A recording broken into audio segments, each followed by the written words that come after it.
Hello and welcome to the Dexter Show. My name is Dexter and I'm here with no one. They haven't showed up yet. They're a bit late. I don't think they're gonna make it on time. Did somebody say time? Whoa! It's Kyle! Look, it's our special guest, Kyle, today. And today, Kyle, do you know what we're gonna be talking about? Time! No, we're talking about the fourth dimension. Is it a time? No, the fourth dimension is not time. That's a common misconception about the fourth dimension. It's not time. Yeah. Anyways, the fourth dimension is in fact not time, but it's a theoretical part of space that we cannot comprehend as third-dimensional beings. So that's the perfect thing to talk about for a grade 10 science video, don't you think, Kyle? Yeah. Okay, cool.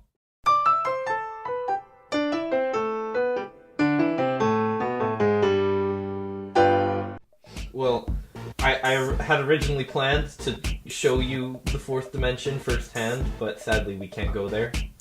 Oh. Yeah, so I guess I'll just have to explain what the fourth dimension would be like to us by showing you what the third dimension is like to first and second dimensional organisms, things, stuff. Cool? Yeah, sure. Yeah, okay.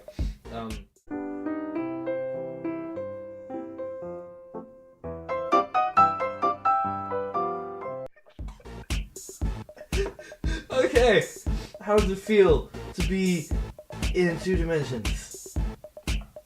Two-dimensional. Yeah, obviously. Okay, well, hopefully you've noticed that your seeing has become a little bit different. Instead of seeing things two-dimensionally, like a photograph, we now see it in a line. We don't really have much of depth perception. It's just light is different shades when we want to look at things. It's really awkward and it's not that fun. Yeah. It sucks. Yeah, but not as bad as the next place we're going. Come on, follow me. We're going to the first dimension. Oh, jeez. Alright, this is the first dimension. How does it feel to be first dimensional? I only see in front. Yeah, there are only two directions in the first dimension, and that's forwards and backwards. So, if you were to live here, then you'd be next to the two same people for the rest of your life. Yeah, it sucks. You've just offended just about every single first-dimensional social justice warrior. Yeah, we should probably get out of here before they start showing up. Alright. Hey, I think I see one of them now. Oh god, no, we gotta leave, we're getting out of here. Kyle, we gotta go. Okay. So, we've actually visited the first and second dimensions as first and second dimensional beings, right? Now let's take a look at them from the third dimension, alright?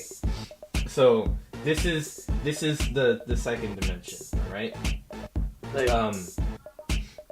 Now, we can actually see inside of all of the creatures. It's really awkward. I don't want to alarm anyone, but I think that one has brain cancer. Shh, I think they all do.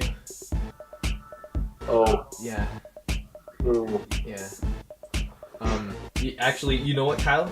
That guy with brain cancer, we can actually remove it really easily, and that's because we're in the third dimension. You wanna know why? Ow. I can just stick my hand into his brain, and then just kind of like cut it out, and there's the tumor. I just saved this man's life. Wow. Yeah, I know, I'm a hero. I'm gonna put it back though. It's kind of gross. Oh. This is why you don't play God, Kyle. Anyways, if we were to try and show ourselves, we'd only be able to show ourselves on one plane at a time. So we'd have to sort of merge through it and then go back through it again if we want to show our entirety. However, we could just show, like, our eyes or a mouth, or just go sideways and then they'd see like half of the body or something. But that'd be really silly. It really would. Yeah. What they would see is something they're used to seeing, but growing and shrinking. So, if we were to see something from the fourth dimension and it wanted to show itself to us, let's say we wanted to see like a hypersphere. Let's say a hypersphere would want to visit us. We would see nothing, and then a sphere slowly appear, grow to be as big as the actual sphere would be, and then shrink again. Just like how if we were to take a regular sphere and try and put it through into the second dimension, pushing it through and then pulling it back again. It's difficult to explain without images, but hey, that's why this is a video.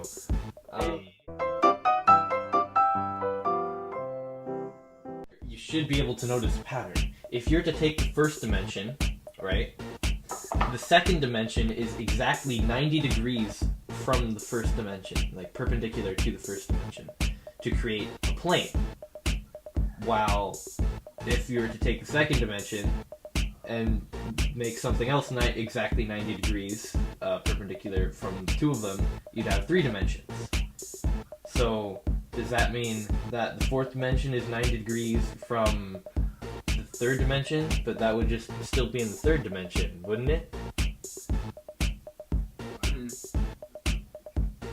Well, apparently you have to move it to a weird sort of side angle thingy and then it becomes fourth dimensional. I don't really understand it, but hey, we're not meant to be able to comprehend it. So, that's cool. We don't really know that much about fourth dimension, do we? No, we totally do.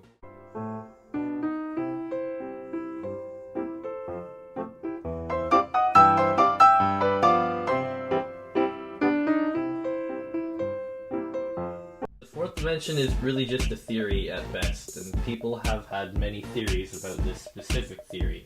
For example, people think that not everything can be infinite, which would mean that the first dimension, instead of being an infinitely long line, it would actually curve slightly and become a very, very large circle, but then that would be two-dimensional. Same goes for the second dimension as well as the third, which means that we would be fourth dimensional, not third dimensional. That doesn't really make sense. Another theory is that time is the fourth dimension, like we stated earlier. See, we're bringing this around in a really big circle, just like the theoretical first dimension, which doesn't make any sense. Okay, another theory is that time is the fourth dimension, but that wouldn't make sense because that would mean that we are fourth dimensional and that time doesn't exist in the first or second dimension if there are organisms living there, which means that do they even exist if there is no time, or can we just not comprehend it? Also, if you're a fifth dimensional creature, you can see all of time as it happens. Yes, that's good. Because you'd be able to comprehend things in the fourth dimension, and if the fourth dimension was time, then yeah, it's really cool. It'd be very useful if it was time, though. Anyways, that's about it for the fourth dimension. Thank you for joining me on the Dexter Show today, Kyle. Thank you for having me. Thank you so much for watching, listening, and hopefully paying attention. Dexter Show is out. Okay, thanks, bye.